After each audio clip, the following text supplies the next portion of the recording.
Salam damai sejahtera bagi Anda semuanya dari saya Pendeta Yahya Rohmanu, Gembala Jemaat GBDI Citra Raya Surabaya. Kami berdoa dan berharap Anda semuanya diberkati oleh Allah dengan segala yang baik. Pada hari-hari ini saya menyampaikan khotbah kepada jemaat dalam tema sepanjang minggu, yaitu sakralitas rumah ibadah. Dan untuk sesi saat ini saya akan sampaikan dengan subtema gairah Allah terhadap kemah suci. Saya akan membaca ayat yang pertama, yaitu di dalam kitab Keluaran pasal yang ke-8. Ayat 1, berfirmanlah Tuhan kepada Musa, pergilah menghadap Firaun dan katakan kepadanya, beginilah firman Tuhan, biarkanlah umatku pergi supaya mereka beribadah kepadaku. Jika engkau menolak membiarkannya pergi, maka aku akan menulahi seluruh daerahmu. Puji Tuhan, saudara-saudara. Jadi ungkapan dalam ayat yang saya bacakan tadi menunjukkan suatu keinginan yang kuat dari Allah agar umat Israel pergi meninggalkan tempat tinggalnya menuju ke suatu tempat yang dikehendaki oleh Allah untuk beribadah bersama kepada Allah. Terlintas pertanyaan dalam pikiran kita, memang selama itu mereka tidak beribadah? Begitukah? Nah, kalau kita perhatikan di dalam Alkitab, memang selama 430 tahun bangsa Israel tinggal di negeri Mesir, turun-temurun, bukan berarti mereka tidak beriman kepada Allah. Mereka beriman sebagai anak-anak Yakub, sebagai keturunan Abraham. Mereka dibenarkan oleh Allah karena imannya. Jadi mereka beriman kepada Allah. Tetapi kita baca dalam ayat tadi bahwa Allah menghendaki agar supaya mereka pergi untuk beribadah kepada Allah bersama-sama. Saudara-saudara, dalam kehidupan bangsa Israel di Mesir, mereka diperbudak, mereka ditindas dengan tujuan supaya mereka bisa terhambat perkembangannya. Jadi Raja Mesir dan bangsa Mesir menindas mereka demikian rupa sehingga mereka sampai menjerit, berseru-seru kepada Allah. Dan ketika seruan mereka sampai di telinga Allah, maka Allah mengingat perjanjiannya dengan Bapak Abraham, bahwa keturunan Bapak Abraham akan diberkati oleh Allah. Saudara-saudara semuanya, itu sebabnya maka Allah mengutus Musa sebagai nabi untuk memimpin bangsa Israel pergi keluar dari Mesir, dengan tujuan supaya bangsa Israel mendapatkan kesempatan untuk beribadah bersama. Bagaimana reaksi Firaun, Raja Mesir? Saudara-saudara, Firaun tidak setuju dengan hal itu. Ketika Allah menunjukkan tulah menjatuhkan hukuman kepada bangsa Mesir, Maka Firaun sedikit melunak dan berkata, baiklah, walaupun aku tidak kenal dengan Allah kalian, silahkan saja beribadah kepada Allah kalian, tetapi di sini saja. Tidak usah pergi kemana-mana, beribadahnya di sini saja. Begitulah saudara-saudara, sehingga kehendak Allah, gairah Allah terhadap kemah suci itu terhambat. Maka Allah menjatuhkan tulah-tulah berulang-ulang kepada bangsa Mesir. Tulah yang pertama adalah air menjadi darah. Tulah yang kedua adalah munculnya kata-kata memenuhi seluruh negeri Mesir dan masuk ke dalam istana dalam jumlah yang tidak terbilang banyaknya, sangat menjijikkan. Tulah yang ketiga adalah nyamuk, dan tulah yang keempat adalah lalat pikat. Tulah yang kelima sampar kepada ternak. Tulah yang keenam barah. Tulah yang ketujuh hujan es. Tulah yang kedelapan belalang. Tulah yang kesembilan gelap gulita. Dan tulah yang kesepuluh kematian anak sulung. Saudara-saudara, Raja Firaun berusaha untuk menghalang-halangi kehendak Allah terhadap bangsa Israel, yang menghendaki agar bangsa Israel beribadah kepada Allah di luar daerah Mesir. Saudara-saudara, tetapi hukuman demi hukuman, tulah demi tulah telah dijatuhkan oleh Allah. Seakan-akan terjadi penawaran atau tawar-menawar antara Allah dengan Firaun, antara Allah dengan bangsa Mesir. Mula-mula Firaun berkata, silakan beribadah tetapi di negeri ini saja. Tetapi berikutnya Firaun agak melunak dengan berkata, oke, boleh beribadah, tetapi bapak-bapaknya saja. Sedang ibu-ibu dan anak-anak tetap tinggal di sini. Saudara-saudara, berikutnya lagi akhirnya karena tekanan dari Allah dengan tulah-tulah hukuman itu, maka Firaun berkata, silahkan pergi beribadah kepada Allahmu, tetapi kambing domba, lembu sapi, ternak harus ditinggalkan di Mesir. Kalian pergi saja. Nah, saudara-saudara, itulah upaya daripada Raja Firaun dalam menghalang-halangi gairah Allah terhadap peribadatan bangsa Israel. Saudara-saudara, kalau kita pikir-pikir saudara-saudara, dunia pada zaman ke zaman, dari waktu ke waktu, saudara-saudara, memang selalu berusaha menghalang-halangi umat Allah untuk beribadah kepada Allahnya. Jadi seperti yang kita lihat, mungkin saudara pernah mengetahuinya.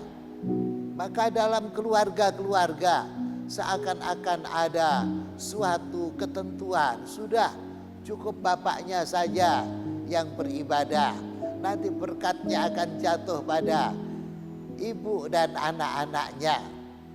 Dan juga mungkin ada suatu keperluan atau suatu pendapat bahwa ibadah di rumah sama saja, tidak usah ibadah di gereja, di rumah saja tidak apa-apa, sama nilainya. Juga mungkin ada suatu pendapat, sudah silahkan kalau mau ke gereja, tetapi jangan membawa harta kekayaanmu ke gereja. Jadi ke gereja hanya beribadah saja, tetapi seakan-akan orang dididik untuk mengabaikan atau tidak menghiraukan bagian ibadah yang satu ini, yaitu berkorban. Jadi kalau Firaun mengatakan ternak, lembu, sapi, kambing, domba tidak boleh dibawa beribadah kepada Allah, mungkin refleksinya seperti itu di dalam dunia pada zaman sekarang ini. Saudara-saudara, tawar-menawar itu berlanjut, tetapi tawar-menawar itu berhenti ketika tulah yang ke-10 dijatuhkan oleh Allah, yaitu kematian anak sulung. Anak sulung daripada kambing domba, lembu, sapi, bangsa Mesir mati pada waktu yang sama. Juga anak sulung daripada rakyat, prajurit, menteri-menteri, bahkan anak sulung raja mati pada malam yang sama. Itulah hukuman Allah yang ke-10, yang intinya adalah Allah membunuh anak-anak sulung di Mesir. Nah, sampai di situ maka bangsa Mesir dan Raja Mesir akhirnya mengizinkan bangsa Israel pergi meninggalkan Mesir untuk beribadah kepada Allahnya. Mereka berkata, sudah sekarang pergi saja, sebab kalau kalian tidak pergi kami nanti akan mati semuanya. Saudara-saudara, seakan-akan seperti ungkapan berkata, pucuk dicinta ulam tiba. Maka bangsa Israel pada malam itu juga menjadi seperti pasukan yang kuat. Mereka meninggalkan tanah Mesir dengan bergegas-gegas, dengan gembira, dengan membawa seluruh isi rumah tangganya. Dan jumlah mereka sangat besar, saudara-saudara. Walaupun di dalam Alkitab tidak disebutkan berapa jumlah mereka, tetapi kalau saya sendiri hitung-hitung, jumlah mereka tidak kurang dari 3 juta jiwa, saudara-saudara. Nah, begitulah mereka meninggalkan tanah Mesir dan kemudian mereka menyeberangi Laut Teberau dan mereka tiba di padang gurun dan mereka berkemah di bawah Gunung Sinai.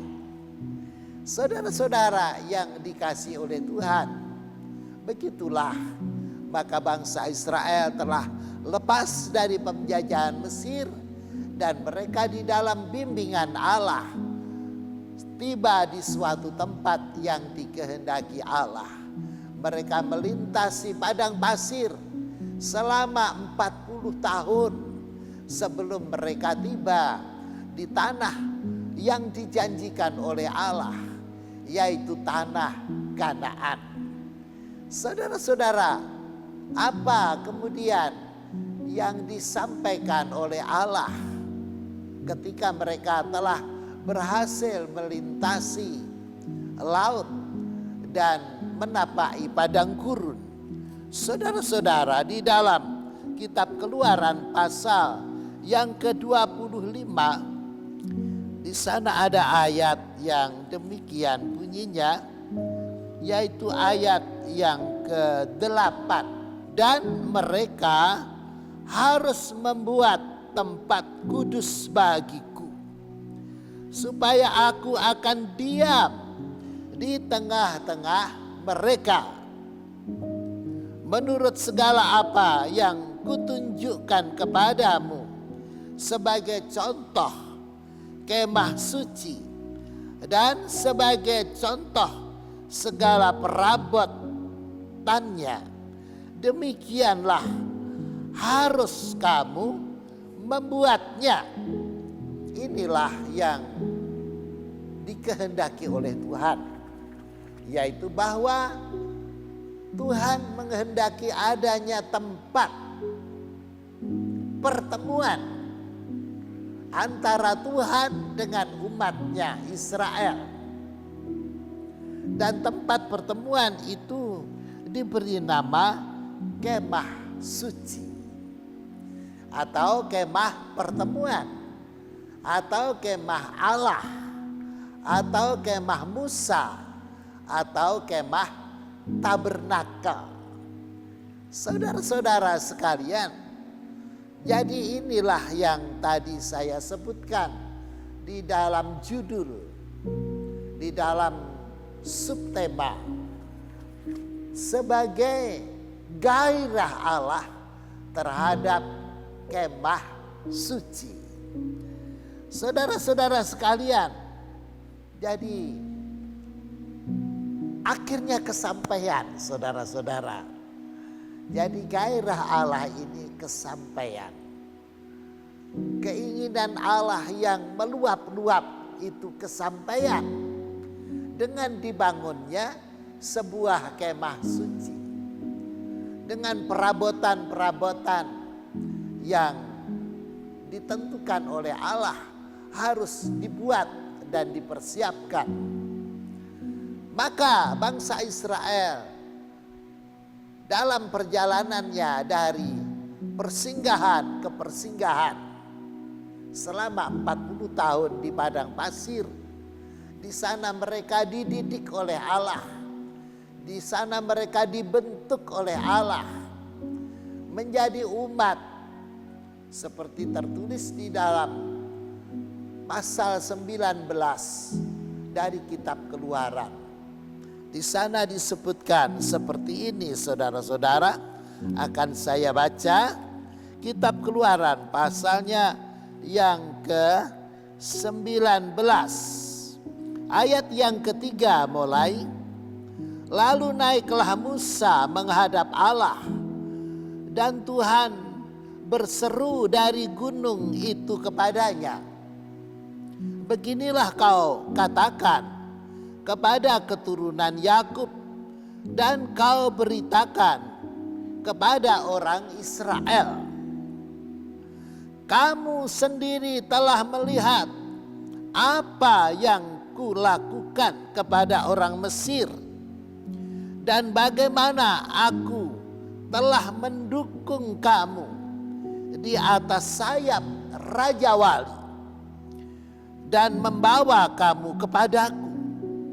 Jadi sekarang jika kamu sungguh-sungguh mendengarkan firman-Ku, berpegang pada perjanjian-Ku, maka kamu akan menjadi harta kesayangan-Ku sendiri dari antara segala bangsa, sebab Akulah yang empunya seluruh bumi. Kamu akan menjadi bagiku kerajaan imam dan bangsa yang kudus. Inilah semua firman yang harus kau katakan kepada Israel. Jadi saudara-saudara, di bawah gunung Sinai Tuhan memberikan perjanjian yang teguh sekali kepada bangsa Israel. Dalam ayat-ayat ini disebutkan bahwa Israel diangkat menjadi kerajaan imam. Jadi kerajaan yang warganya adalah imam-imam. Diangkat menjadi bangsa yang kudus, milik kepunyaan Allah sendiri. Saudara-saudara, jadi mereka dibimbing oleh Tuhan begitu rupa dengan tangan yang kuat, dengan sayap Raja Wali yang besar, melintasi laut dan melintasi padang gurun, saudara-saudara. Jadi kalau kita perhatikan dalam kitab Keluaran ini, begitu antusiasnya Allah terhadap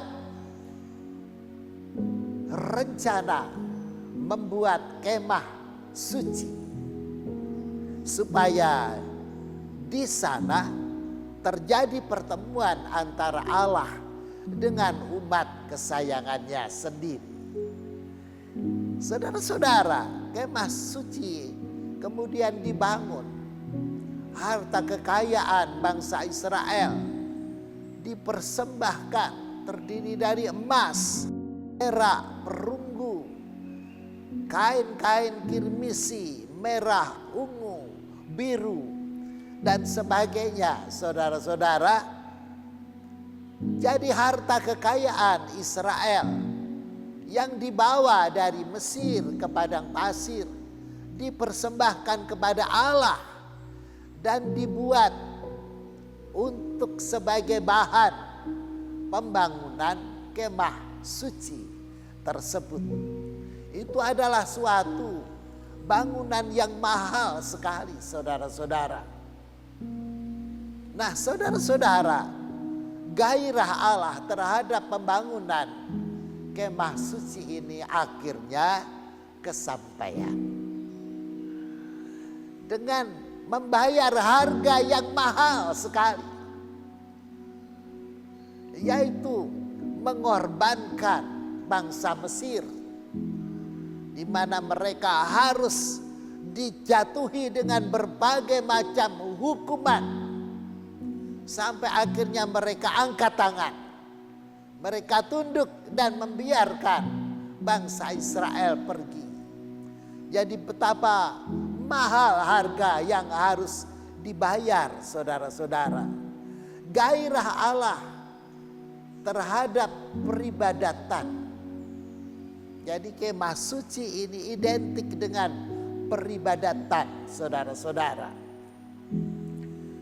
Itu telah dibayar oleh Allah dan oleh manusia dengan harga yang tidak sedikit.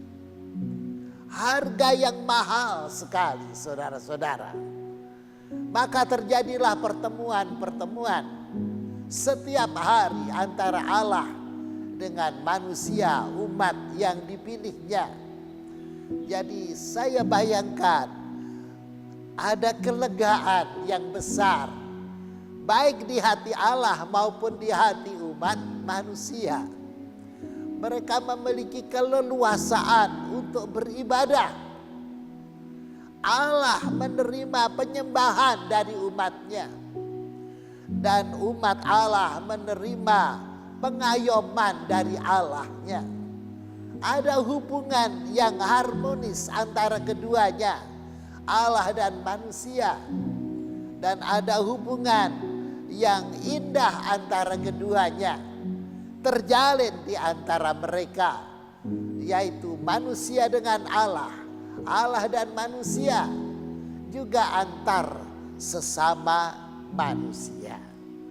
Saudara-saudara, memang kalau kita pelajari dalam perjalanan kemah sembayang atau kemah suci ini, saudara-saudara, sangat syarat dengan fenomena, saudara-saudara.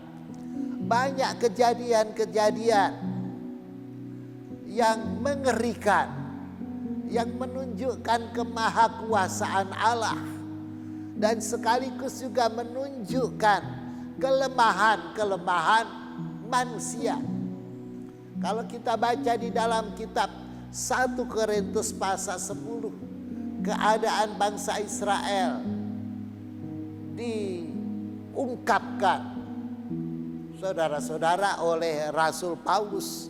Kekurangan-kekurangan mereka, kesalahan-kesalahan mereka. Dan Rasul Paulus memberi nasihat agar jangan mengikuti keteladanan mereka yang tidak baik, tetapi lepas daripada kekurangan-kekurangan bangsa Israel itu, saudara-saudara. Di sisi lain mereka juga memiliki kebaikan, yaitu mereka memiliki kerinduan untuk beribadah kepada Allah. Dan Allah telah menaruh kemah suci di tengah-tengah perkemahan bangsa Israel. Sehingga sewaktu-waktu ada panggilan beribadah, mereka meninggalkan kemahnya dan berkeliling di sekitar kemah suci untuk sujud dan menyembah kepada Allah. Saudara-saudara, di satu sisi kelemahan-kelemahan manusia, tetapi di sisi lain kelebihan-kelebihan manusia. Memang manusia tidak ada yang sempurna. Jadi kita memahami kelebihannya untuk kita hargai, dan kita memahami kekurangannya untuk kita pahami, saudara-saudara. Saudara-saudara, Daud, Raja Israel, adalah keturunan dari suku Yehuda, salah satu suku yang ikut serta dalam perjalanan di padang pasir. Apa yang dikatakan oleh Daud, saudara-saudara, menunjukkan akan kerinduannya untuk beribadah kepada Allah, menyatakan gairahnya yang kuat untuk beribadah kepada Allah. Ini sinkron sekali dengan gairah dari pihak Allah untuk membangun sebuah tempat peribadatan. Coba saudara-saudara, saya akan membaca di dalam Mazmur pasal 42. Mazmur pasal 42 ayatnya yang pertama sampai ayatnya yang ketujuh. Demikian bunyinya dalam perikop yang berjudul kerinduan kepada Allah. Untuk pemimpin biduan, nyanyian pengajaran Bani Korah. Seperti rusa yang merindukan sungai yang berair, demikianlah jiwaku merindukan Engkau, ya Allah. Jiwaku haus kepada Allah yang hidup. Bilakah aku boleh datang melihat Allah? Air mataku menjadi makananku siang dan malam. Karena sepanjang hari orang berkata kepadaku, di mana Allahmu? Inilah yang hendak ku ingat, sementara jiwaku gundah gulana. Bagaimana aku berjalan maju dalam kepadatan manusia, mendahului mereka melangkah ke rumah Allah dengan suara sorak-sorai dan nyanyian syukur. Dalam keramaian orang-orang yang mengadakan perayaan. Mengapa engkau tertekan, hai jiwaku, dan gelisah di dalam diriku? Berharaplah kepada Allah, sebab aku akan bersyukur lagi kepadanya, penolongku dan Allahku. Saudara-saudara, ayat ini, nyanyian ini telah dikubah oleh Daud kira-kira 500 tahun sesudah peristiwa pembangunan kemah suci di padang pasir. Ketika itu kemah suci sudah tidak ada karena bangsa Israel menterlantarkannya. Tetapi Daud, dia membuat sebuah kemah yang diberi nama kemah Daud. Di dalam kemah Daud itu diletakkan di sana tabut perjanjian Allah yang dahulu ada di dalam kemah suci di padang pasir. Sekarang oleh Daud ditaruh di dalam kemah Daud. Disitulah Daud setiap hari beribadah kepada Allah. Hatinya rindu, hatinya bergairah untuk beribadah kepada Allah. Jadi ini gayung bersambut saudara-saudara antara Allah dengan manusia. Hingga saat ini Allah tetap bergairah terhadap rumah Allah. Kalau sekarang terhadap gereja, terhadap gedung gereja yang dibangun, Allah bergairah terhadap gedung gereja yang dibangun. Dan umat Allah, orang Kristen, seperti halnya Daud, juga sangat bergairah terhadap gereja. Diibaratkan seperti rusa yang haus, yang merindukan batang mata air yang jernih. Kiranya Anda demikian keadaannya. Karena Allah juga sangat bergairah demikian rupa. Puji Tuhan. Kiranya diberkati oleh Allah semua saudara yang telah mendengarkan renungan firman Allah ini, dan semakin diberkati ketika Anda menerapkannya di dalam kehidupan sehari-hari. Salam pengabdian.